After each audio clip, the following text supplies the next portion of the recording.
नमस्कार प्रिय दर्शकों। यदि आप कोई नया मकान बनाने जा रहे हैं और आप इस दुविधा में हैं कि मकान का मुख्य दरवाज़ा कहाँ पर रखा जाए, तो यह आज का वीडियो आपके ही लिए है। इसे अंत तक ज़रूर देखिएगा। हमारे मकान का जो मुख्य दरवाज़ा होता है उसका सीधा सीधा संबंध हमारे धन से, हमारे आय से, हमारी सुख समृद्धि से उसका सीधा सीधा संबंध होता है। अतः नए बनाए जा रहे मकान में मुख्य दरवाजे का विशेष विचार कर लेना चाहिए। आज इस वीडियो में मैं आपको यही बताऊंगा कि दिशा के हिसाब से मुख्य दरवाज़ा कहाँ पर होना चाहिए और प्रत्येक दिशा के मुख्य दरवाजे का क्या फल होता है। तो आप इस वीडियो को अंत तक जरूर देखिएगा।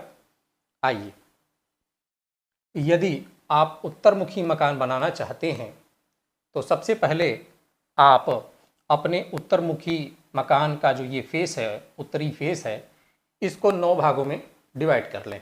जैसे यह आपका उत्तरी फेस मान लीजिए 36 फीट है, तो 36 भागे 9, 36 भागे 9 किया तो एक पद का आपका लंबाई क्या आ गया, 4 फीट।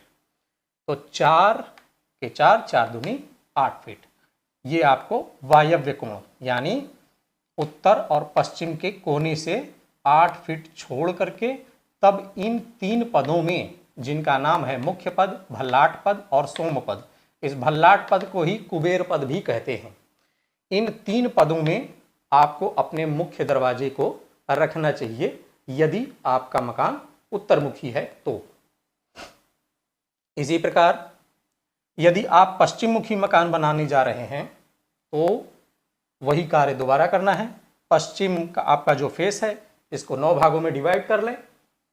एक पद का जो आपका मान आया उसको गुणे 4 करके, यानी 4 पद आपको यहाँ पर छोड़ना है वायव्य कोण से। उत्तर और पश्चिम का कोना जो है वायव्य कोण, इस कोण से आपको 1, 2, 3, 4 पद छोड़ करके 5वें और 6ठे पद में आपको अपने मुख्य दरवाजे को रखना चाहिए यदि पश्चिम मुखी मकान बना रहे हैं तो। इन पदों के नाम है वरुण पद और पुष्पदंत पद। अब दक्षिण मुखी मकान, तो यदि आप दक्षिण मुखी मकान बना रहे हैं तो फिर वही कार्य, जो आपका दक्षिण का फेस है इसको 9 भागों में डिवाइड करिए और एक पद की लंबाई ज्ञात हो जाने के पश्चात आपको 3 पदों को छोड़ना है।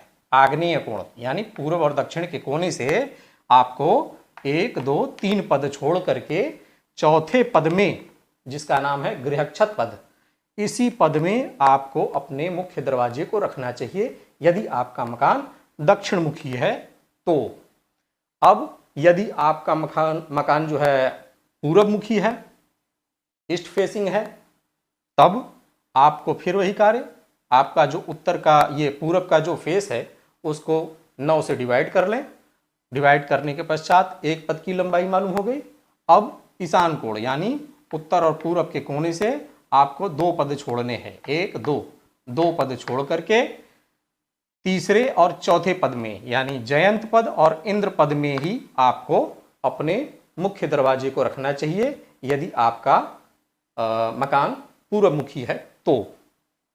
इस प्रकार आपने अब तक ये जान लिया कि चारों दिशाओं में आपके मकान का मुख्य दरवाजा हो सकता है, लेकिन कहाँ पर हो सकता है वह भी हमने आपको बता दिया। अब किस दरवाजे का क्या फल है ये भी आप जान लें। उत्तरमुखी जो मकान होता है उसका ये जो 3 पद है, इन तीनों पदों में यदि आपका मुख्य द्वार, मेन एंट्रेंस पड़ता है तो यह आपको भरपूर पर्याप्त मात्रा में धन देने का कार्य करता है। वह धन अनेक प्रकार से आएगा। पश्चिम मुखी मकान यदि है आपका और मुख्य दरवाजा वरुण पद या पुष्पदंत पद में आपका पड़ा तो यह आपके बिजनेस व्यापार को अनेक प्रकार से बढ़ाएगा। उसमें हमेशा आपको नए नए अवसर देता रहेगा ये दरवाजा, और बिजनेस व्यापार के माध्यम से आप दिन दूनी रात चौगुनी तरक्की कर पाएंगे।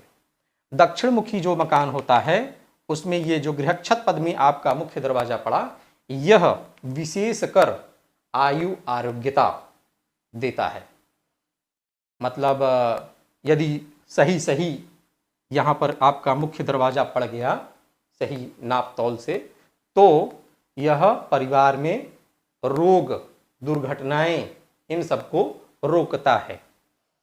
अब पूरबमुखी मकान जो होता है उसमें जयंत पद और इंद्र पद में यदि आपका मुख्य दरवाजा पड़ गया तो यह परिवार के सदस्यों को ज्ञानवान बनाएगा और निरोगी भी रखेगा। साथ ही साथ पूरबमुखी मकान का जो ये मुख्य दरवाजा होता है, यह कहीं न कहीं से किसी न किसी प्रकार से आपको सरकारी धन से भी जोड़ के रखता है। कहीं न कहीं से आपको सरकारी धन मिलता रहेगा, वो चाहे सरकारी टेंडर के माध्यम से मिले, सरकारी नौकरी के माध्यम से मिले, या आपके पिता सरकारी नौकरी में हो, वो सरकारी धन छोड़ करके गए हों, वो आपको मिले। यानी किसी न किसी प्रकार से आपको सरकारी धन, ये जयंत पद और इंद्र पद का जो मुख्य दरवाजा मेन एंट्रेंस होता है, वो जरूर सरकारी धन से आपको जोड़ता है। तो ये आज हमने जाना कि मुख्य दरवाजा चारों दिशाओं में कहाँ कहाँ पर हमको रखना चाहिए और उनके क्या क्या फल आदि हैं। तो आशा है कि ये आज का वीडियो आपको अच्छा लगा होगा, समझ में आया होगा।